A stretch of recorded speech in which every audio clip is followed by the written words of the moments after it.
esse serviço público, do jeito que está, eu vou voltar a dizer, ele agrava a distribuição de renda, ele agrava o problema dos privilégios no país. E, portanto, melhorar o serviço público é um imperativo social, é uma questão de justiça social. O país precisa crescer para gerar emprego, para gerar renda, e para isso a gente precisa ter melhoras aí na produtividade da economia brasileira, e isso só será possível se melhorarmos a produtividade do setor público.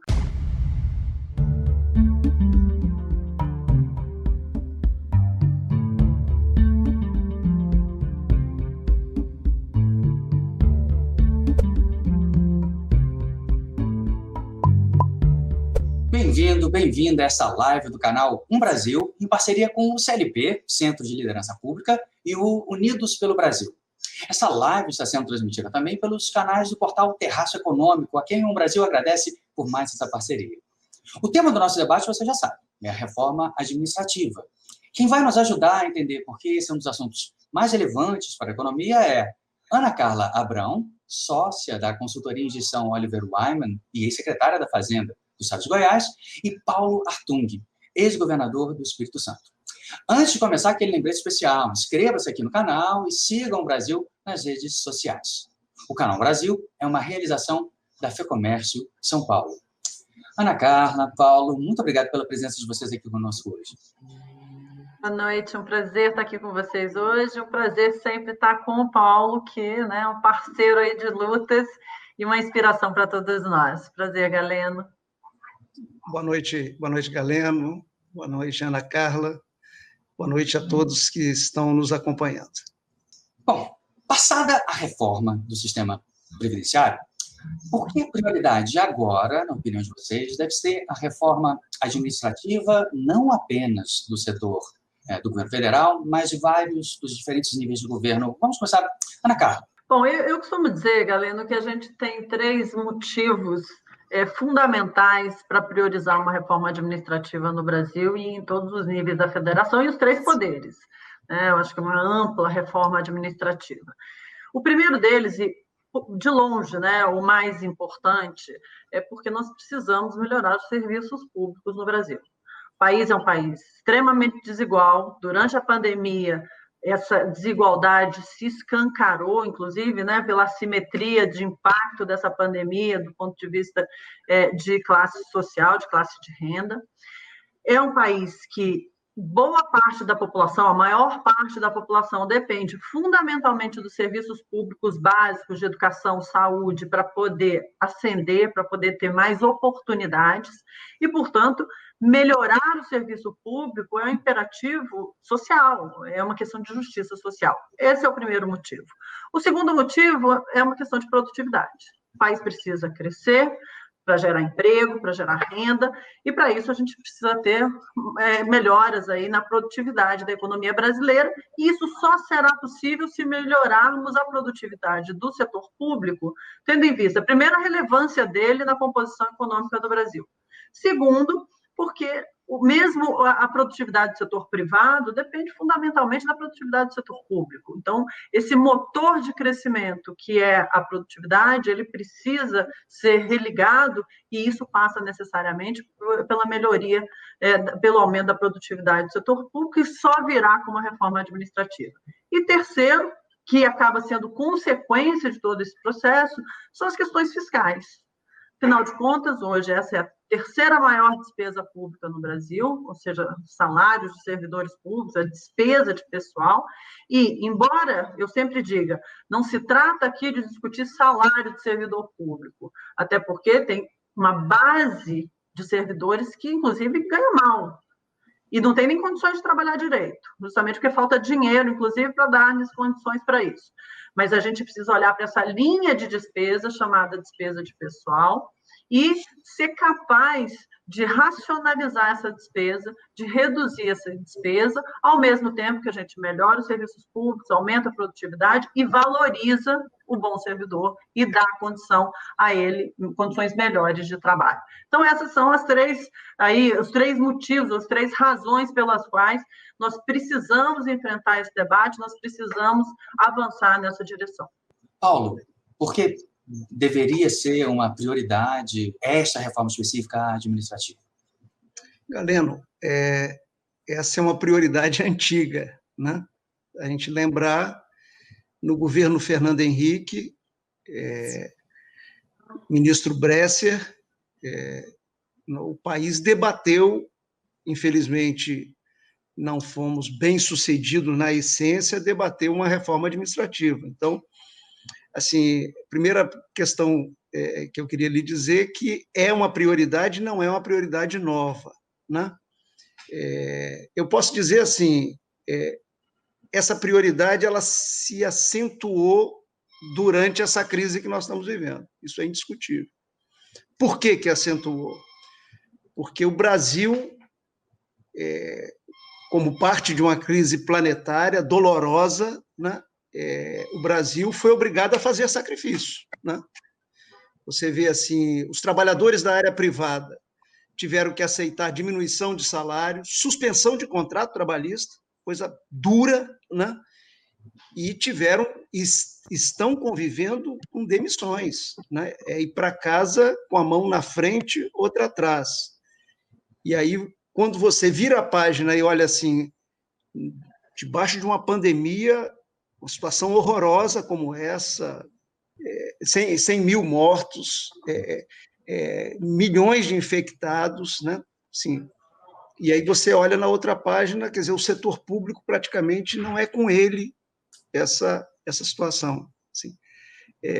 Isso, de certa forma, mostra um lado disso que a Ana falou, dessa desigualdade. Mas tem um outro lado. Assim. Na hora que veio a pandemia, o setor público foi chamado para montar políticas públicas que acolhesse, por exemplo, os vulneráveis, né? A economia informal do país, um número mais ou menos de 42 milhões de brasileiros na informalidade, né? E aí apareceu um outro lado dessa situação, assim, quer dizer, o poder público caríssimo, que entrega pouco, a Ana já falou, não vou repetir, ele é caro e é ineficiente, né? Só olhar o nosso desempenho na educação, na saúde, na segurança pública. Mas o pior de tudo, quer dizer, na hora que vem a pandemia, o Estado precisava conhecer os vulneráveis. Não conhecia. Mas aí a pergunta é assim, mas o Estado não conhece como? Ele cobra impostos de todos nós. Os informais pagam impostos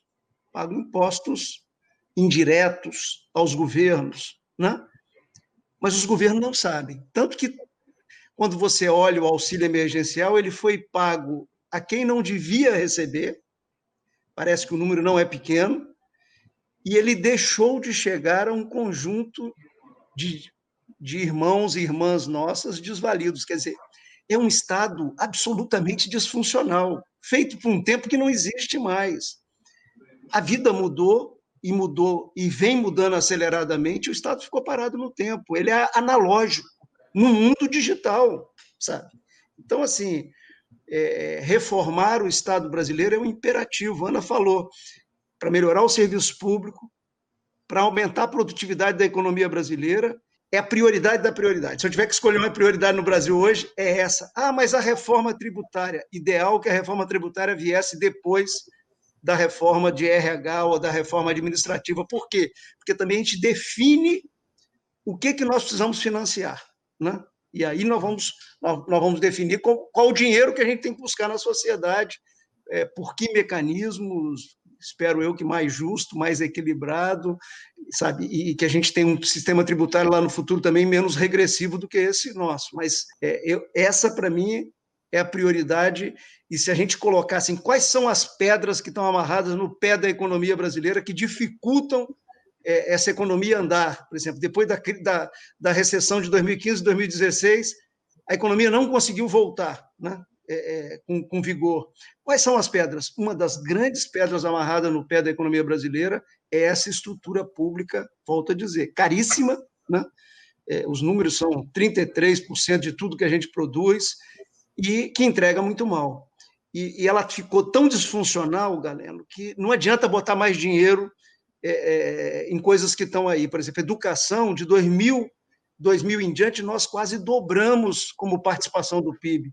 E os resultados, quando você olha o PISA, estão muito aquém daquilo que nós deveríamos ter em termos de educação, de qualidade de educação no nosso país. Então, assim, eu acho que é uma prioridade. O nosso dever, meu, da Ana, é ter capacidade de conversar com a população brasileira e ajudar a mobilizar nessa direção, para a população entender que isso aí tem a ver com ela, tem a ver com a educação do filho, tem a ver com a qualidade do serviço de segurança pública, tem a ver com a qualidade da saúde, que virou uma pauta tão importante com a pandemia e assim por diante. Esse é o nosso desafio. Eu tenho me esforçado muito para fazer o que eu chamo assim de um fio terra, para que esse assunto chegue na mesa, na vida, no dia a dia da sociedade brasileira, porque ele é importante para a gente operar no presente e construir futuro, que é o que nós precisamos fazer no Brasil. Isso, eu vou querer saber de vocês dois, inclusive, algumas questões mais específicas relacionadas a não apenas a forma de fazer a reforma administrativa, mas também o que fazer. Mas antes, pegando uma coisa que nós conversávamos minutos antes de começar a nossa conversa aqui, Paulo, e pegando também um trecho do que a Ana Carla falou, relacionado não apenas ao fato de a reforma administrativa ser, ou dever ser uma prioridade, mas talvez ao fato de ser um momento oportuno para fazer a reforma administrativa em dois níveis. No sentido que a Ana Carla levantou, que é a percepção mais clara das injustiças envolvidas com a forma com a qual se lida com o setor de recursos humanos do Estado, mas também o que aconteceu na semana passada, né? Houve uma votação no parlamento, a Câmara dos Deputados manteve um veto do Executivo, veto esse que foi derrubado antes pelo Senado, mas foi mantido, veto esse relacionado a uma manutenção do congelamento de salários e concursos públicos. Ou seja, seria uma oportunidade de enfrentarmos não apenas essa questão pontual, o gasto agora, mas talvez pensarmos em questões estruturais da reforma administrativa? Ana Carla. Helena, com certeza. Primeiro, congelamento de salários e congelamento, né, interrupção de concursos, isso não é reforma administrativa, são medidas absolutamente emergenciais e necessárias, justamente pelo fato de, como o Paulo colocou, nós estamos no meio de uma crise sem precedentes, em que o setor privado está demitindo, em que o setor privado está cortando salários, e nós temos que parar com essa situação dual em que o trabalhador do setor público, do setor privado, sofre as intempéries das crises, enquanto o trabalhador do setor público está absolutamente blindado, inclusive recebendo aumentos salariais. Porque, inclusive, é importante a gente lembrar um ponto aqui, que foi levantado pelo Daniel Duque, do CLP, mesmo esse veto do presidente, que felizmente a Câmara teve a responsabilidade ali, sob liderança do deputado, do presidente Rodrigo Maia, teve a responsabilidade de manter esse veto, mas ele já era parcial, porque o presidente Bolsonaro vetou um trecho dessa interrupção de aumentos salariais, que dizia, inclusive, que nós tínhamos lá um dispositivo muito importante que dizia que também estavam interrompidos ao longo desses 18 meses as promoções, a contagem de tempo de serviço para fins de promoções, progressões e auxílios para adquirir, né, auxílios, quinquênios, anuênios, etc. Esse trecho de promoções e progressões automáticas, que responde por uma parcela significativa do que a gente chama de crescimento vegetativo da folha de pessoal, ou seja, a folha cresce independente, a despesa de pessoal cresce independentemente de aumentos salariais, ele foi vetado pelo presidente da República. Então, nós hoje temos que entender que nós não podemos conviver com esse mercado dual, em que o setor privado paga a conta, inclusive, de um Estado irresponsável do ponto de vista fiscal, porque a nossa crise é fruto desse crescimento desordenado, contínuo de gastos e esse desequilíbrio fiscal que nós fomos acumulando ao longo dos anos. E que boa parte disso, como nós dissemos, é fruto de um crescimento da despesa de pessoal. Então, nós não podemos hoje fazer com que o setor privado, não é justo que o setor privado pague essa conta, desempregando, reduzindo o salário, empobrecendo a população, enquanto o trabalhador do setor público está absolutamente blindado e, além de tudo, tendo aumentos salariais. Então, sim, precisamos, nesse momento, de congelamento de salários, congelamento de concursos, até porque precisa planejar a força de trabalho, não é sair fazendo concurso todo ano, porque isso também é fruto de todo esse modelo operacional que é disfuncional e que exige sempre que a gente inche a máquina. Mas nós precisamos, sim, discutir de forma estrutural esse processo, mudar a forma como está organizado todo o RH do Estado, toda a gestão de pessoas e essa necessidade contínua de estarmos sempre colocando mais gente num mecanismo, num modus operandi que gera esse crescimento de despesa. Olha, Galeno, eu tenho uma trajetória no setor público e no setor privado, onde estou agora. Então, a minha primeira observação, quer dizer, eu fui prefeito da capital, Vitória, eu fui governador do estado, eu fui diretor da área regional e social do BNDES, quer dizer, eu trabalhei no setor público durante muito tempo, né? Então, assim, meu primeiro depoimento importante, assim, que eu encontrei ao longo dessa trajetória gente qualificada e dedicada por tudo quanto é experiência que eu tive no setor público. Então, preciso dar esse depoimento, que corrobora com a fala da Ana. Quer dizer, quando a gente defende uma reforma do RH público do país, uma reforma administrativa, nós estamos indo ao encontro, inclusive, das aspirações dos bons funcionários públicos. Assim, isso é importante que a gente comunique. A segunda coisa importante nessa trajetória longa, eu estou com 63 anos de idade, é que eu nunca vi um ambiente tão aberto, favorável para um movimento reformista no país, para um movimento modernizador como esse. Assim. Exemplo da reforma da Previdência, o ano passado. Né? Quer dizer, você entrava dentro de um Uber e o motorista do Uber estava torcendo para que aquela proposta fosse rapidamente aprovada. Olha que coisa interessante você vê isso no país. Quando a França agora tentou, teve problema, manifestações nas ruas, mobilização e assim por diante. Então, nós estamos num ambiente reformista. Infelizmente, os nossos líderes eles estão assustados à toa, né? Assim, a população, não é que a população conheça tecnicamente cada assunto como esse, não conhece tecnicamente o sistema previdenciário, que é absolutamente complexo, mas a população, ela intui que precisa remover alguns obstáculos para que ele volte a ter um emprego, para que o filho possa trabalhar com um salário um pouco melhor, para que a filha possa sair da informalidade e assim por diante. A população já sacou isso aí. Os líderes é que continuam presos às amarras de narrativas, narrativas muito criativas, né, muito inteligentes, criadas, onde pequenos grupos no Brasil costumam dizer que o interesse desses pequenos grupos é o interesse nacional, é o interesse dos pobres brasileiros e assim por diante. Nós precisamos quebrar essa coisa. Quer dizer, o ambiente, a sua pergunta, o ambiente é assim, é vento nas costas. Meu saudoso pai falava, na vida, de vez em quando, tem um ventinho nas costas que empurra a gente para frente. Né? O vento é vento nas costas, assim, os líderes precisam acordar para isso. Por isso que eu defendo muito que a sociedade, igual fez agora com a questão da Amazônia, em que empresas assinaram documento, CEOs assinaram documento, que a sociedade coloque a cara na reta e faça esse debate da reforma de modernização do setor público brasileiro. Quer dizer, é um ganha-ganha, gente. Assim, nós vamos ganhar porque nós vamos ter educação melhor, segurança melhor. Nós vamos ganhar porque nós vamos ter produtividade. Quer dizer, a forma antiga de produtividade, de crescimento da população, nós não temos mais. Nós temos que agora injetar produtividade na economia. Nós vamos ter produtividade na economia.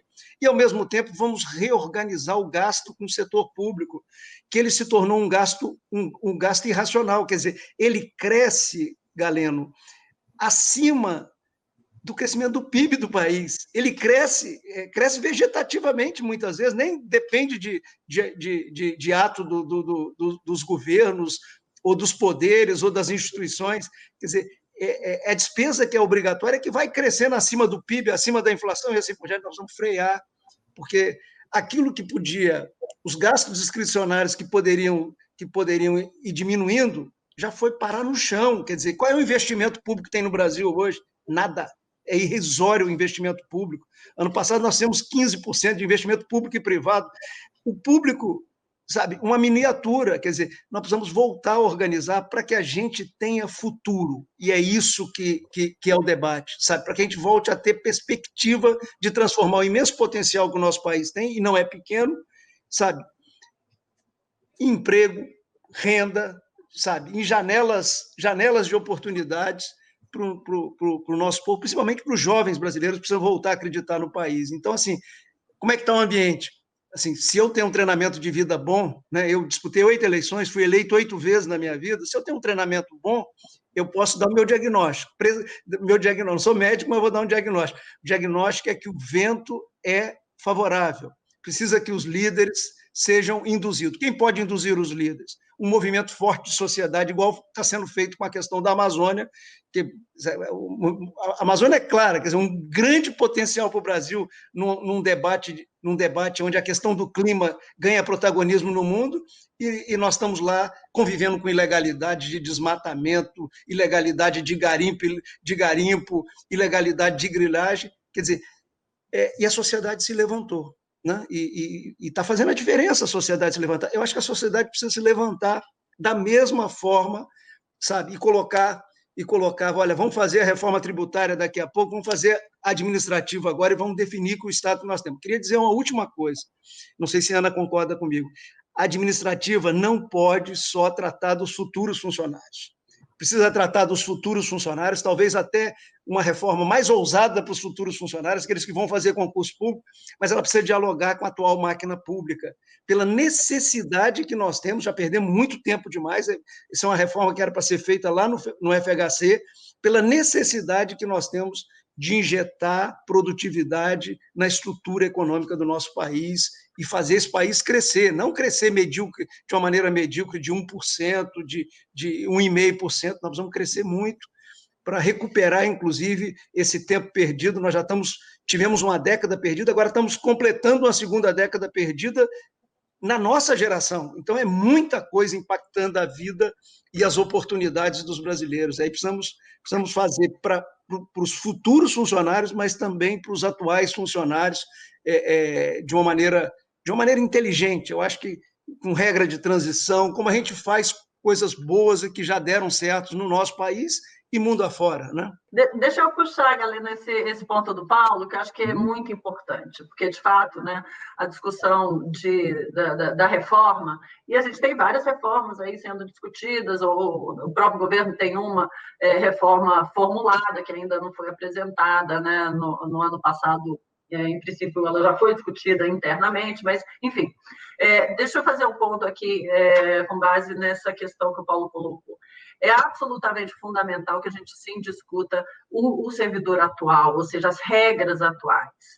Porque não só nós perdemos já muito tempo, como esperar mais 20 anos, porque o princípio de fazer só para os novos servidores é que a máquina pública no Brasil está envelhecida, teremos, né, um contingente de servidores se aposentando nos próximos 20, 30 anos, e, portanto, a máquina giraria nesses 20, 30 anos, e aí daqui a 30 anos, então, teremos todos nesse novo regime mais moderno, mais racional. O ponto é o seguinte, além de termos perdido já muito tempo, nós não temos 30 anos mais para perder.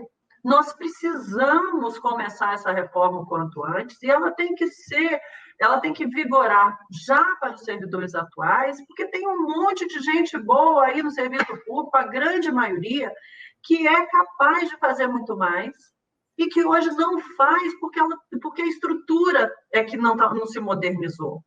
Porque os incentivos são incentivos ruins, que fazem com que esse bom servidor ele tenha uma carreira que é a mesma daquela minoria que é mau servidor e que ganha igual. Então, nós precisamos corrigir essas distorções. Todo mundo chega no topo muito rapidamente, e aí perde o incentivo, perde aquela ambição que todos nós temos, a ambição boa de progredir e de continuar se desenvolvendo. A situação atual também, ela exige uma reforma, porque esses servidores atuais precisam de melhores condições de trabalho, eles precisam de investimento em tecnologia, precisam de investimento em capacitação. Não dá para esperar 20 anos e deixar essa máquina se deteriorando adicionalmente ao longo desses 20, 30 anos. Então, precisamos, sim, fazer a discussão das carreiras atuais. E eu acho que é também oportuno falar, o Paulo mencionou isso agora, eu vi há pouco tempo uma entrevista sua, Ana Carla, usando a mesma palavra que o Paulo usou há pouco tempo, que é talvez um ajuste no discurso ou na narrativa, né? É muito sedutor o discurso que o Paulo mencionou agora, contrário, e há muito tempo consolidado o discurso contrário a quem defende a reforma administrativa. Ou seja, não seria o caso de tentar fazer com que a ênfase da discussão não seja, ou sequer pareça ser, apenas cortes de gastos e serviços, mas também alguma coisa que você acaba de mencionar, Ana Carla, a melhora das condições de trabalho dos servidores públicos e, com isso, a melhora dos próprios serviços públicos, ou seja, um ajuste narrativo? Começa por você agora, Ana Carla, depois eu dou a palavra para o Paulo. Sim, com certeza. Eu tenho batido muito nesse ponto. A gente precisa explicar, qualificar esse debate, porque o debate da reforma administrativa não trata de congelamento de salário de servidor, não, na verdade, não trata de salário individual do servidor. Inclusive, assim, a gente sabe que tem vários estudos que mostram que há discrepâncias e distorções do serviço público, nos salários médios entre setor público e setor privado, que há carreiras ou atividades que pagam de forma muito diferente aqui e ali. O ponto não é esse. Até porque, assim, as médias, elas enganam. E a gente tem uma desigualdade de renda, inclusive, dentro do setor público enorme. A gente tem carreiras, sim, que recebem muito, mas tem uma base que, inclusive, é quem está na frente ali, desempenhando um papel e desempenhando uma atividade em contato com o cidadão, que é o professor, é o médico, é o policial, que não necessariamente ganha bem, ao contrário até. E não tem condições de trabalho. É o professor que vai para a sala de aula com o teto caindo na cabeça do aluno. É o médico que está no hospital sem condições de atender as pessoas que chegam, porque não tem medicamento, não tem leito, não tem equipamento.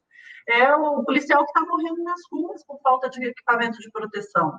Então, nós temos que fazer essa discussão, e essa é a narrativa. Nós temos que fazer essa discussão para mostrar que nós chegamos numa situação em que gasta-se muito com a linha de despesa de pessoal, os estados, municípios e a própria União estão quebrados do ponto de vista fiscal, os serviços públicos são de baixa qualidade e o servidor está descontente. Então, nós temos uma situação em que todo mundo está ruim. Não tem ninguém satisfeito com essa situação. E a gente precisa, então, mexer. Não vai se resolver sozinho, porque é o mecanismo que está estabelecido, é essa roda que está girando da forma errada. A gente vai precisar refazer essa roda para ela girar para o lado certo. Paulo, como convencer? Olha, primeiro, são argumentos como a Ana está trabalhando, quer dizer, é um perde-perde danado. Sim, nós precisamos trocar uma operação perde-perde por uma operação ganha-ganha, né? Então, assim, e isso a gente tem que ir demonstrando, né? Assim, como é que é o sistema atual? Eu e Ana não falamos ainda, quer dizer, você pega, são carreiras curtas, nos últimos anos foram criando carreiras atrás de carreira, um sem mundo de carreiras. O que eu chamo de carreira curta? É que rapidamente o profissional vai parar no topo da carreira. Isso cria estímulos, a Ana falou de estímulos errados, né? Assim, isso cria incentivos certos? Não, né? Então, assim, isso é defeito, nós temos que ter um número de carreiras melhor organizados, e a evolução na carreira, ela precisa ser criteriosa. Isso tem comando na nossa Constituição, precisa ser regulamentado. Quer dizer, nós precisamos ter avaliação de desempenho. Não faz sentido, eu estou colocando objetivamente, não faz sentido nesse mundo que nós estamos vivendo ter promoção por tempo de serviço, né? Isso é página virada. Assim, você tem que avaliar o desempenho do profissional, é assim na vida privada, para ele subir.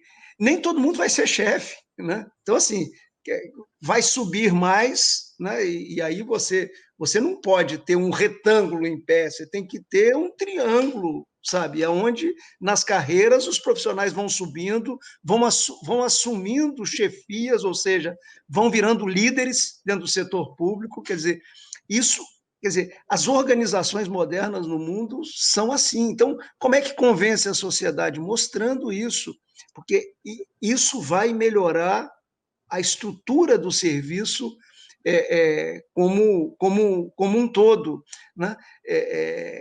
Assim, a primeira pergunta que se faz, quem observa o setor público de fora, assim, acaba com a estabilidade no emprego? Né? Essa é a primeira pergunta. Assim, podemos flexibilizar a estabilidade no emprego. Essa não é questão central. Não sei o que a Ana acha. Ela pode entrar, inclusive, para os novos servidores, que aí você começa com a regra do jogo nova, o cara já vai fazer, o profissional vai fazer concurso, o rapaz ou a moça vai fazer concurso sabendo qual é a regra do jogo. Mas essa não é a questão central. A questão central é a maneira que você organiza as carreiras, a quantidade de carreiras, a forma de ser promovido numa carreira, ou seja, o sistema de incentivos que o profissional tem. Vamos pensar aqui para todo mundo imaginar. Quer dizer, você tem dois profissionais, um extremamente eficiente, o outro acomodado. Chega no final do ano ou de 2 anos, eles são promovidos da mesma forma. Como fica esse que é batalhador, que é raçudo, né? que você dá uma tarefa, ele corre atrás, e você vai esbarrando no setor público com profissionais sabe, animados, dispostos. Como é que ele fica na hora que ele vê a pessoa que não se interessa, que é desestimulada para o serviço público e assim por diante? Muitas vezes não tem nem vocação, fez concurso, é concurseiro, mas não tem sequer vocação para aquela atribuição. Então, é isso que nós queremos, quer dizer, precisa sacudir essa estrutura pública do país. Vou voltar a dizer, ela é cara, e não adianta esconder isso, ela é caríssima para um país como o nosso, um país de renda média, um país em desenvolvimento, e entrega muito pouco à sociedade. É só ver os resultados na educação, na saúde, na segurança pública, nos serviços sociais, e assim por diante. Então, é assim que eu acho que a gente mobiliza. Como é que mobiliza e convence a sociedade? É isso. E tirar os mitos, né? Que reforma contra os servidores. Não, reforma a favor dos bons servidores. Né? Essa é na veia. Sim, servidor bom, sabe, tem que agarrar junto com a gente para defender a reforma administrativa, a reforma de RH do setor público, porque ele vai ser valorizado, sabe? E isso tem valor na vida, a gente se esforça, rala, corre atrás, promove um resultado e é tratado da mesma forma de quem fica ali sem se dedicar. Não é possível. Na vida humana, isso não faz sentido. Quer dizer, por isso é que, eu volto a dizer, o setor público, do jeito que ele está organizado, eu não estou falando de executivo, judiciário, Ministério Público, tribunais de contas, sabe? Toda a estrutura pública, do jeito que ela está feita hoje no Brasil, ela foi feita por um tempo que não existe mais. Né? O mundo andou, ela ficou parada no tempo. Assim, nós precisamos modernizar esse setor público. Quer dizer, ela é analógica, o mundo é digital, ela é concentradora de renda. Isso que eu vejo muita gente que fala que é de esquerda e tal, defendendo essa máquina pública do jeito que ela está aí. Quer dizer, como é que vai defender uma máquina pública que agrava a concentração de renda que é uma vergonha que nós temos no nosso país, um país de péssima distribuição de renda? Então, assim, eu acho que nós temos bons argumentos, precisamos trazer a sociedade juntos e aí motivar os líderes do país para que eles percam o receio, né, de conduzir um processo de modernização. A sociedade vai ganhar, o funcionário público vai ganhar, sabe? É um ganha-ganha que nós precisamos convencer a sociedade. E aí sim, aí que era bom vir uma reforma tributária depois, sabe? Para a gente ver como é que a gente financia esse setor público e como é que, inclusive, esse setor público recolhe impostos da sociedade e devolve bons serviços e bons investimentos para a sociedade, que é muito importante. Quer dizer, também você recolhe impostos e queima os impostos 100% na máquina pública, Quer dizer, é uma coisa que não faz sentido para o cidadão, para o contribuinte e assim por diante. Então, eu acho que argumentos, vento a favor e argumentos não faltam para você fazer uma boa reforma do RH, do setor público brasileiro. Outra questão é como, e eu não digo como fazer especificamente, mas é o processo legal mesmo. Há determinadas questões constitucionais, acho que a mais relevante delas é o fato de haver um artigo constitucional, acho que é o 39, relativo à estabilidade no emprego. Faz sentido acho que a intenção do Constituinte era evitar perseguição política, manter a coerência de políticas públicas na transição de um governo para o outro, mas existe também, e eu tenho visto com cada vez mais frequência, muitos textos da Ana Carla, inclusive, falando que uma grande gama de questões legais que poderiam ser abordadas passam ao largo de qualquer mudança constitucional, são leis ordinárias, ou até mesmo outras formas para isso. Então, como se poderiam fazer as reformas que já estão sendo mencionadas aqui por ambos, sem a necessidade de reformas constitucionais? Ana Carla, por favor. Perfeito, Galeno. Nós temos um projeto, Carlos Arisson, Feudal Armino Fraga e eu, que é um projeto que a gente defende justamente pela sua simplicidade legislativa. Ele não passa por nenhuma reforma constitucional, é um projeto de lei complementar, e ele parte justamente do princípio que o Paulo colocou. A questão da estabilidade, sim, ela tem que ser discutida na sua amplitude, e imagino, né, pelo que a gente sabe, é que a proposta que o governo formulou lá atrás ia nessa direção, ou seja, para os próximos concursados, vamos criar aqui uma estabilidade mais restrita, que é bastante correta. Só que quando a gente olha para o nosso contingente hoje de 11 milhões de servidores públicos, primeiro, não existe nenhum dispositivo constitucional que me impeça de fazer uma boa gestão desses recursos públicos, desses recursos humanos. Segundo, em lugar nenhum da Constituição está dito que esses servidores não precisam, inclusive, de desempenhar bem. Até o contrário, a nossa Constituição, inclusive, prevê que a demissão por baixo desempenho possa existir. Claro. Nessa mesma Constituição, existe uma figura chamada estágio probatório. A pessoa que entra no concurso é aprovada, mas ela não se mostra com as qualidades, as capacidades, as competências necessárias depois de 3 anos, ela perde, ela não adquire a estabilidade. Então, do ponto de vista da constitucional, nós não estamos mal, não. Tem a questão da amplitude, mas não é aí que está hoje o problema imediato. E não precisamos reformá-la para garantir uma reforma administrativa ampla e com impacto no curto prazo. O que a gente precisa fazer? E aí o nosso projeto vai muito nessa direção. A gente precisa rever as diversas leis de carreiras, são todas leis infraconstitucionais, elas têm uma característica que gera uma complexidade, que é o fato de que a competência é uma competência federativa, ou seja, as leis que regem a relação do servidor com o município é de competência do chefe do poder do município, ou seja, né, o prefeito. No caso do Estado, é o governador, isso no caso do executivo, o chefe, né, do judiciário, o chefe do legislativo, e assim até o governo federal. Ou seja, não é o Congresso Nacional que legisla essas leis, que rege, essas leis que regem essa relação. É o Congresso Nacional para os servidores federais, é a Assembleia Legislativa para os estaduais e são as câmaras de vereadores para os municipais. Isso gera uma complexidade, por quê? Porque a gente tem uma miríade de leis, de carreiras, que foram se multiplicando ao longo do tempo. Como é que a gente pode, entretanto, fazer essa reforma? Vamos começar pelo governo federal? Vamos fazer a revisão dessas carreiras no governo federal, via Congresso Nacional, e inserir nessas leis 3 princípios fundamentais. O primeiro deles, acabar com as promoções e progressões automáticas, que geram esse tipo de distorção que o Paulo comentou.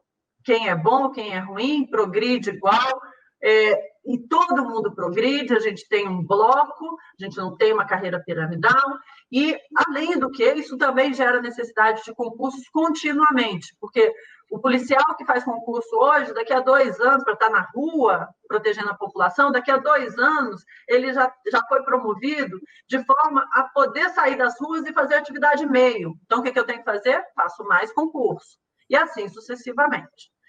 Então, primeira coisa é isso. Acabar com promoções e progressões automáticas. Elas têm que estar vinculadas a mérito e têm que ser para cobrir necessidades de interesse da administração pública. Ou seja, eu tenho que ter um cargo vago de chefe lá em cima, porque senão não dá para promover todo mundo. Segundo, avaliação de desempenho.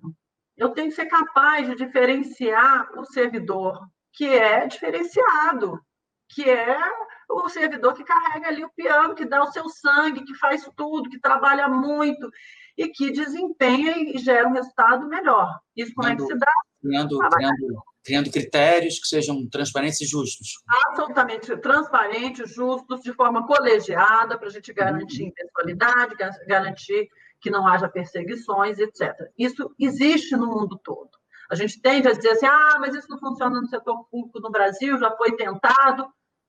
Se foi tentado e não funciona, e de fato foi tentado em alguns lugares e não funciona, é porque o processo foi mal implantado. Então, vamos implantar direito. E vamos regulamentar isso, porque, infelizmente, isso não está regulamentado. Eu tenho que ser capaz de avaliar desempenho, garantir que só os melhores são, de fato, elegíveis a promoções, gratificações, etc., e que os piores possam, sim, ser demitidos, para abrir espaço, inclusive, para outras pessoas. Então, a avaliação de desempenho é o segundo critério, e, finalmente, o terceiro critério que a gente precisa inserir nas leis de carreira é a necessidade de planejar a força de trabalho. Hoje, o gestor público não consegue planejar, por quê? Porque a gente tem reservas de mercado. Quem faz concurso para auxiliar administrativo no Ministério da Economia, não pode ser auxiliar administrativo no Ministério da Saúde, mesmo que esteja faltando na saúde e sobrando na economia. Por quê? Porque cada carreira tem a sua trilha e você não permite mobilidade. A gente precisa garantir isso por meio do quê? Fusão de carreiras, por meio de racionalização no número de carreiras e garantir mobilidade dentro da máquina pública para você poder planejar melhor o contingente de servidores, inclusive investir em capacitação, porque o mundo está girando, as coisas estão mudando, e a gente precisa garantir que esses servidores, inclusive, possam ter essa mobilidade também do ponto de vista de capacidades e competências. Então, esses três princípios, sendo inseridos nas leis de carreiras federais, a gente já dá um grande passo. Além disso, o que a gente coloca nesse projeto de lei? Qualquer medida de socorro, renegociação de dívidas, aval que a União dê para estados e municípios, tem que estar condicionado a um movimento de revisão de carreiras nesses estados, nesses municípios, para que eles possam ser elegíveis a qualquer tipo de socorro por parte da União. Esse é o projeto de lei, que aí insere toda essa revisão e destrava esse processo, que é um processo complexo, mas que é absolutamente factível de ser feito do ponto de vista legislativo. Certo. Antes de eu fazer a pergunta para o Paulo, Marcelo Freire fez a pergunta relacionada à progressão automática. Não vou poder te dar a palavra, porque a Ana Carla já respondeu a sua pergunta. Tá bom? Você deve estar feliz, inclusive, com a resposta, porque ela falou exatamente o que você queria saber. Marcelo, Paulo, você esteve no Executivo Municipal, em Vitória, no Executivo do Estado.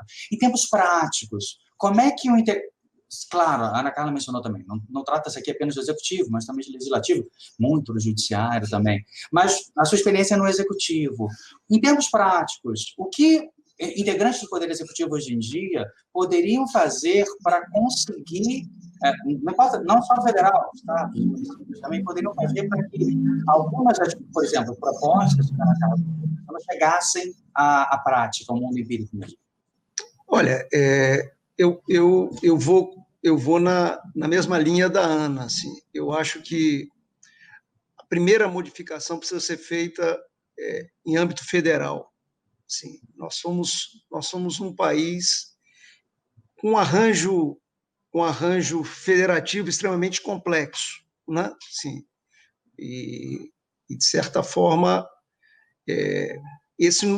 as pessoas falam assim, não, isso complicou muito da Constituição de 88 para cá. Não é verdade, né?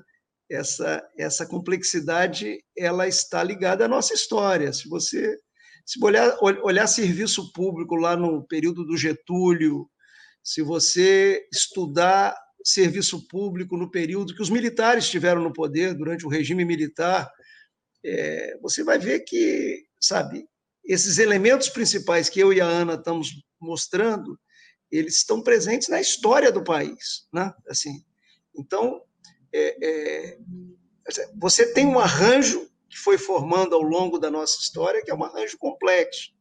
Então, assim, para fazer uma medida dessa, nós precisamos ter um comando legal, sabe, federal, para que isso possa disseminar pelo país. Como você tem uma inter-relação entre os governos estaduais e o governo central, né? A Ana colocou aí em alguns aspectos, renegociação de dívida, aval do Tesouro Nacional e assim por diante, é possível que você transforme isso num modelo que induza, sabe, uma certa harmonização da legislação de servidor público no Brasil. Então, assim, eu acho que esse é o melhor caminho, né? É um caminho que a gente transforma boa proposta em realidade, e não boa proposta em mais uma dentro das gavetas das repartições públicas no nosso país, que são muitas as boas propostas que não conseguem virar realidade. Então, assim, eu iria por esse caminho, de um comando federal. Eu acho que a gente deveria lutar por isso, né? Eu acho que quando você discute a reforma administrativa para os futuros funcionários, é mais pacífico, é uma coisa mais simples de fazer, e você começa uma vida com regra nova, mas você precisa injetar modificações, modernizações, produtividade, né? Você imagina, como é que você vai ter produtividade no setor público com progressão e promoção automáticas nas carreiras públicas? Isso é um elemento que diminui a produtividade do setor público. E se o setor público consome 33% de tudo que a gente produz no país, como é que você vai melhorar o país se você não melhorar o setor público brasileiro? E ele ainda é provedor de serviços essenciais. E a Ana falou outro dia numa entrevista no Globo, com muita competência, sabe? Quem são os usuários desse serviço? Prioritariamente, quem são os usuários de serviços do setor público brasileiro são segmentos vulneráveis da sociedade brasileira, são os pobres. Aí sim nós estamos dialogando com os pobres, levando a eles, não assistencialismo barato, mas levando a eles a possibilidade de uma sociedade com igualdade de oportunidades. Quer dizer, esse serviço público do jeito que está, eu vou voltar a dizer, ele agrava a distribuição de renda, ele agrava o problema dos privilégios no país, né? Assim, outro dia eu falei, assim, o Brasil é uma pátria de privilégios e de privilegiados. É só a gente olhar, sabe, no fundo do olho ou no branco do olho do país, que você vai ver. Quer dizer, como é que quebra isso? Como é que diminui a desigualdade social do país? Nós temos que mexer nessa estrutura pública, e eu volto a dizer, mexer na estrutura pública, a gente diminui a desigualdade social, a gente prestigia os bons funcionários públicos, que são maioria nas máquinas públicas, país afora, sabe? A gente aumenta a produtividade da economia brasileira e, ao mesmo tempo, a gente tem um setor público com um custo adequado à estrutura econômica do país, que hoje não é, sabe? Porque ele é caríssimo para a estrutura pública, para a estrutura econômica do país, e ele cresce de uma maneira desordenada. Como é que foi feito isso nos últimos anos? Subindo carga tributária, né? Se nós saímos de uma carga tributária no país de 24%, por aí, né, para chegar na carga tributária de 34%, 33%, 34%. Quer dizer, o que isso ocasiona na estrutura econômica de um país de renda média, um país em desenvolvimento? Quer dizer, isso dificulta o país a deslanchar do ponto de vista econômico e, consequentemente, deslanchar do ponto de vista social, das oportunidades para a sua gente. Então, assim, é esse elemento que me motiva a debater o tema, a conversar sobre o tema e a fazer aquilo que eu acho que tem que ser feito, né? Conversar, convencer, mobilizar e motivar. Eu acho que é isso que nós precisamos fazer, porque eu tenho certeza que isso das travas que nós temos para o desenvolvimento do país, essa é uma trava das mais graves, por isso o sentido de prioridade que eu falei no início dessa conversa. Eu queria fazer uma pergunta para vocês, relacionada ao seguinte ponto, a possibilidade de se chegar a um consenso. O que eu quero dizer com isso? Há pessoas com boas intenções que desconfiam profundamente no processo de reforma administrativa porque consideram que isso levaria a um processo de demissões em massa de funcionários públicos. E pessoas que consideram isso não por interesses pessoais, mas por temerem os efeitos mesmo disso num país, como a Ana Carla deixou muito claro nessa entrevista do Globo, e quando ela fala da reforma do RH, do Estado também, em que uma parcela muito grande da população depende do Estado. Ao mesmo tempo, há muitas pessoas que também, com boas intenções, defendem algo que algumas até chamam de Estado mínimo. Seria uma tentativa de tornar um Estado muito pequeno. Portanto, há duas visões, chamaria aqui de extremadas, distintas entre si, mas de pessoas que defendem suas posições de boa fé. Esse é o ponto. Vocês consideram que é possível se chegar a um consenso, a uma solução moderada na questão da reforma administrativa? Deixa eu inverter. Deixa eu começar com o Paulo agora, depois eu queria saber também a opinião da Ana Carla. Por favor, Paulo. Eu não tenho a menor dúvida, assim, assim, está no meu DNA, pela minha história de vida, a minha ligação com o setor público. Se não tivesse no meu DNA, estaria na minha reflexão. Quando eu olho o agro brasileiro, o dinamismo do agro brasileiro, eu vejo uma instituição pública, a Embrapa, né? Que pesquisou e que levou o desenvolvimento para o Brasil Central. Assim, setor público fazendo a diferença. Assim, nós temos belíssimos exemplos. Eu fui diretor do BNDES, gostei muito de trabalhar no BNDES, ao lado de técnicos extremamente qualificados. Assim, as minhas passagens no governo do Estado, na prefeitura, no parlamento, não foram diferentes, né? No parlamento brasileiro, eu fui assessorado por profissionais extremamente qualificados e com ótima formação. Então, esse negócio de Estado mínimo está longe do meu pensamento político. Estado eficiente, é isso sim, sabe? Tem nada de Estado mínimo. E agora, na pandemia, quem desconfiava que nós não precisávamos de Estado, eu acho que já virou o disco, porque você precisa. Quem é que pode, numa hora dessa, sacar contra o futuro? Nós sacamos contra o futuro, nós nos endividamos. Né? O Brasil lançou mão de dinheiro dos nossos filhos, dos nossos netos, dos nossos bisnetos, para poder fazer um auxílio emergencial, para fazer uma política que desse suporte à microempresa, sabe? E assim por diante. Quem é que pode fazer isso? É o Estado. Agora, não faz sentido a gente que tem compreensão que o Estado é necessário ao desenvolvimento econômico, social, ficar preso a um Estado do passado, que não conseguiu se atualizar. O Estado brasileiro hoje, ele contrata mal, ele remunera mal, sim.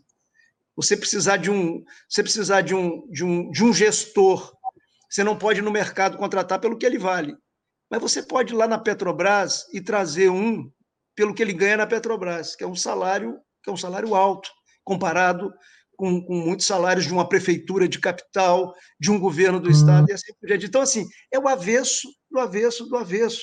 A vida foi e a máquina pública ficou parada no tempo. Nós precisamos atualizá-la e precisamos digitalizá-la. Sim. E se tem uma oportunidade nesse momento, a pandemia acabou de criar essa oportunidade, é a digitalização do setor público. Isso vai facilitar esse processo que eu e a Ana falamos de modernização, de aproximação do setor público, um cidadão que, ao fim e ao cabo, é o dono do setor público, é quem paga a conta, é quem financia o setor público, então, e que muitas vezes é desconsiderado nessa discussão, né? Então, assim, eu acho que é imperativo, volto a dizer, essa modificação no país, se a gente quer parar de, sabe, ficar andando para o lado ou para trás e andar realmente para frente, incorporando, vencendo problemas de desigualdade, induzindo um progresso, inclusive um progresso diferenciado, porque o Brasil precisa ter uma economia verde, forte, né? País que tem, olha, a maior floresta tropical do mundo, a maior biodiversidade do mundo, quer dizer, é um país, numa hora como essa, que o mundo está discutindo o aquecimento global, é um país que tem tudo para dar um salto, virar uma potência verde, já tem uma agricultura sólida no nosso país, nós podemos virar uma potência verde, evidentemente, nós precisamos ter um setor público atualizado, modernizado, tendo capacidade de dar boas respostas, como deu lá no passado, como eu citei, com a Embrapa. Um belo passo que o setor público deu naquela época, e nós precisamos dar outro, de outro tipo, digital, né, conectado com esse mundo que nós estamos vivendo, que é um mundo desafiador, mas que tem muitas oportunidades. Bom, mas eu vou muito também na linha do Paulo aqui, e a gente está quase num jogral aqui, hein, Paulo? Mas eu acho que a gente precisa pensar o seguinte. Primeiro, a gente precisa de um Estado capaz. Grande, pequeno, ele vai ser, para ele ser capaz, ele precisa ser eficiente, ele precisa ser racional, ele precisa caber na nossa carga tributária, ele precisa entregar e ele precisa, acima de tudo, ser um Estado capaz de nos ajudar a resolver o nosso maior problema, que é a desigualdade social. E o Estado capaz para isso, ele tem que ser, assim, minimamente eficiente. Na verdade, deveria ser extremamente eficiente para entregar os serviços públicos básicos. E isso, eu não tenho dúvida, que se a gente conseguir conquistar um Estado capaz por meio de uma gestão de pessoas eficiente, incentivos corretos, fazer os nossos servidores estarem motivados a entregar melhor, serem remunerados, valorizados, capacitados para fazer isso, isso certamente vai significar, se a gente focar nisso, um ganho e um impacto do ponto de vista social e econômico gigantesco. A gente quer reduzir o Estado? Vamos vender estatal, que está aí, inclusive, consumindo recursos que deveriam estar indo para a saúde, educação e segurança, e que são também ineficientes. Reduz o Estado, onde ele não é necessário, onde ele não é útil, onde ele não pode prover absolutamente nada a mais do que a própria iniciativa privada pode. Agora, nos serviços básicos que geram combate à desigualdade, que geram acesso da população à melhora do ponto de vista de bem-estar, do ponto de vista de oportunidades, do ponto de vista de ascensão de renda e ascensão social, o Estado tem que estar lá. E ele tem que ser eficiente, ele tem que ser capaz. E eu sempre digo que, fruto de uma reforma administrativa, eu não tenho dúvidas de que a gente terá um Estado mais eficiente e também menor. Menor porque tem desperdício. Menor porque a gente tem mais servidor público que deveria, possivelmente, em algumas áreas, eu não gosto de generalizar, porque tudo é muito, né, tem que olhar isso tudo no detalhe, mas, hoje, existem áreas do serviço público em que o servidor ganha pouco, porque a gente tem mais servidor do que precisa. Enquanto tem um monte de servidor lá se matando e ganhando pouco no órgão ao lado. Então, assim, todo esse desperdício, essas distorções, fazem com que a gente tenha um Estado que ele está gordo e ele é ineficiente. Quando a gente ganhar eficiência, ganhar racionalidade e conseguir entregar um serviço melhor, eu acho que, além de tudo, a gente ainda vai ganhar uma máquina menor também. Porque aí a gente vai poder investir em digitalização, a gente vai investir em tecnologia, e a eficiência e a produtividade vêm daí também. Então, essas duas coisas andam juntas. Agora, acima de tudo, essa é uma discussão de um Estado capaz, um Estado eficiente, um Estado que é capaz de entregar aquilo que o cidadão precisa, que o cidadão merece, e que é o que a gente precisa garantir e prover por meio de uma reforma administrativa. Eu vou fazer uma última pergunta para vocês, a pergunta feita pela Tatiana Salles, por isso eu vou pedir licença, eu vou ler aqui do lado, que a mensagem dela está aqui ao meu lado, por favor. Ela pediu que eu perguntasse a vocês o que fazer com no caso da reforma administrativa, com a questão que ela descreve como direitos adquiridos. Eu sei que a Ana Carla já mencionou isso rapidamente aqui, mas eu queria uma resposta para vocês, que ela deu o exemplo de Portugal, depois da crise do euro, que atacou esse aspecto. O que deveria ser feito em relação a esse aspecto específico dessa expressão que se consolidou, né, dos direitos adquiridos de servidores públicos? Eu acho que, assim, a primeira coisa a gente tem que diferenciar o que é direito adquirido e o que é privilégio adquirido. Né? São coisas distintas. Por exemplo, vou dar exemplos práticos aqui. Uma carreira que promove, que tem um dispositivo que diz que as pessoas são promovidas pós-mortem. Ou seja, o servidor morreu e a viúva ou os dependentes, né, os pensionistas, recebem aumentos como se ele continuasse progredindo na carreira. Isso é um direito adquirido ou é um privilégio adquirido? Servidores que existem em municípios, estados, que têm salário esposa para o servidor cuja mulher não trabalha. Isso é um direito adquirido ou é um privilégio adquirido? Quinquênios, anuênios, em que a pessoa vai acumulando aí ganhos por tempo de serviço, considerando, inclusive, que ela não pode perder o emprego, ela não pode ser demitida. Então, obviamente, ela vai sempre adquirindo esse direito automaticamente, porque ela tem estabilidade.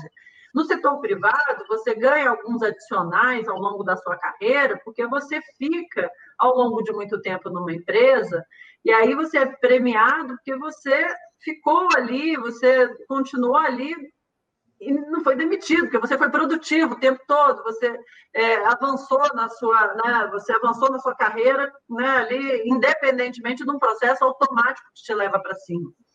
No setor público, não, as pessoas vão, além da estabilidade, que essa sim é o direito adquirido. Isso, sem dúvida alguma, nós estamos falando de direito adquirido. A pessoa fez um concurso, ela entrou sabendo que, a partir do momento que ela adquire a estabilidade depois de 3 anos, ela vai ficar lá o resto da vida.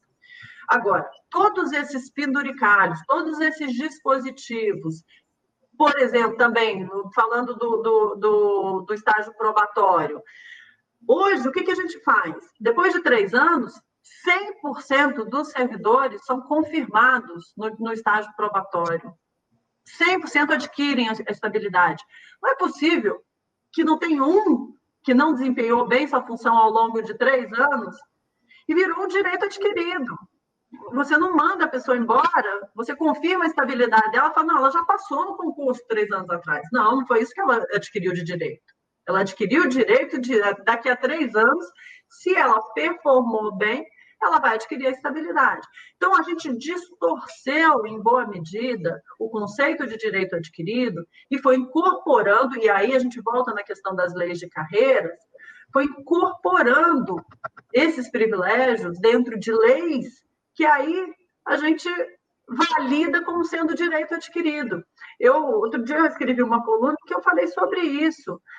A lei que justifica algo que é imoral não pode simplesmente ser uma boa lei que a gente não questione, porque está errado. E se está errado, vamos fazer o debate com a sociedade. Vamos fazer o debate de forma transparente, de forma clara, chamando as pessoas para a responsabilidade e fazendo essa diferenciação. O que é direito adquirido e o que é privilégio adquirido, que é injusto e que é inaceitável em uma sociedade como a nossa, que é tão desigual. Então, a discussão tem que ser nesse patamar. Nós estamos atravessando uma crise que é seguramente a crise mais grave vivida pelas nossas gerações. Destruição de riqueza e, o que é pior, perdas de vidas humanas. No caso do Brasil, é um número assustador, né? Cada dia acrescenta mais. Chegamos a 100 mil mortos, já passamos de 115 mil mortos. Então, assim, lembrar que durante essa crise, aquilo que eu falei no início, né?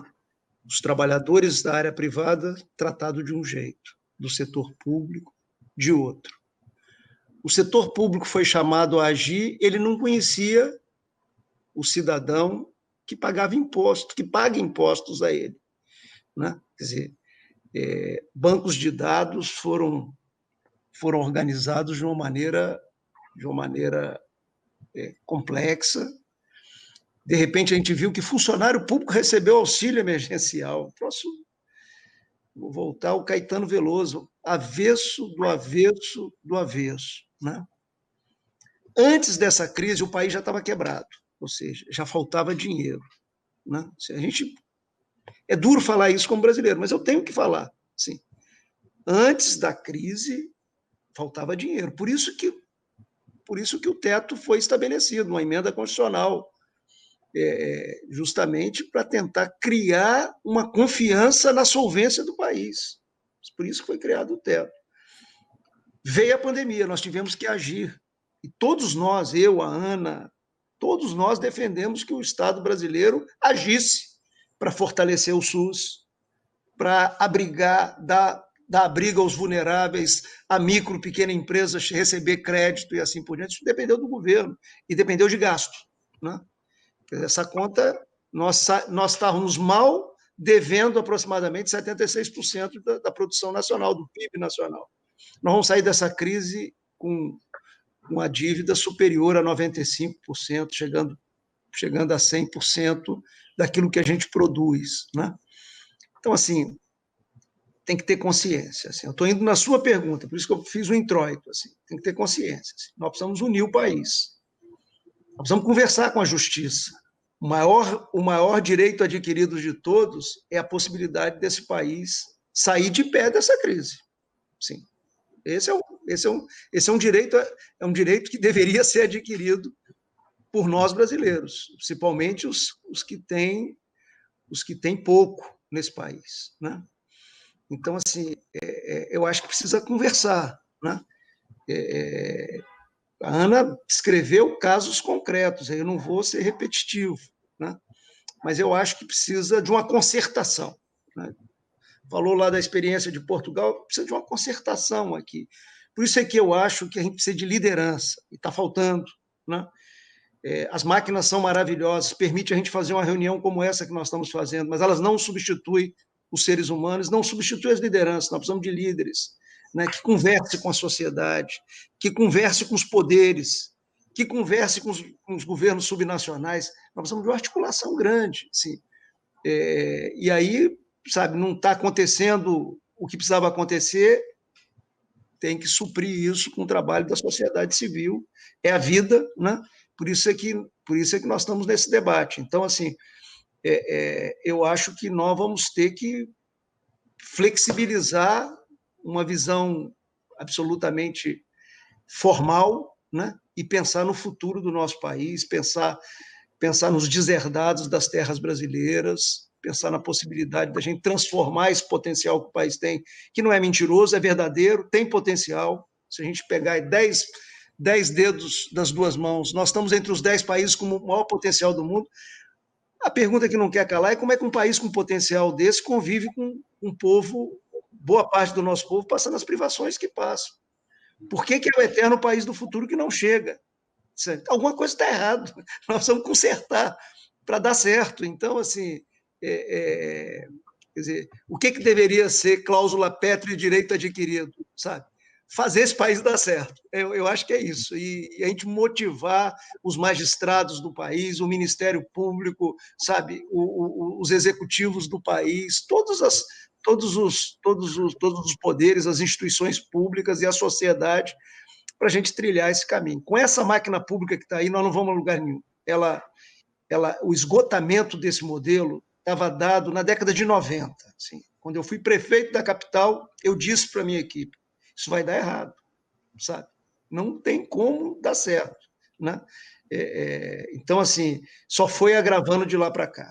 Agora, eu acho que a pandemia nublou um pouquinho a visão de algumas pessoas, né? Como se a gente não tivesse esse problema. Não, temos o problema, precisamos enfrentá-lo, não adianta adiar. Se eu tiver uma mensagem uma mensagem a favor do Brasil e dos brasileiros é essa. Vamos nos mobilizar, sociedade civil, mundo empresarial, bacana a FEComércio de São Paulo está nessa batalha com a gente. Vamos nos mobilizar e vamos convencer os nossos líderes que esse é um bom caminho e que vai dar voto, né? Porque vai melhorar a educação, vai melhorar a saúde, vai chegar mais à população, vai diminuir a desigualdade social, vai destravar essa concentração de renda absurda que nós temos e vergonhosa no país. Então, vai dar voto também. Então, vamos convencer os nossos líderes que esse é um bom caminho e que empurrar o país com a barriga só vai tornando muito mais caro daqui a, 4 anos, a gente fazer aquilo que nós já deveríamos ter feito há alguns anos atrás. Essa é a minha mensagem, e volto a dizer, reforma administrativa é a favor do Brasil, dos brasileiros e dos funcionários públicos que suam a camisa e não são poucos Brasil afora. Ana Carla Abrão, Paulo Hartung, muito obrigado por esse excelente debate. Em nome do Brasil, eu agradeço a nossos parceiros dessa live, o CLP, o Centro de Liderança Pública, e o Unidos pelo Brasil, e também o portal Terraço Econômico, nosso parceiro de mídia. Muito obrigado a todos e a todas pela audiência. Até a próxima. Abraço. Obrigada.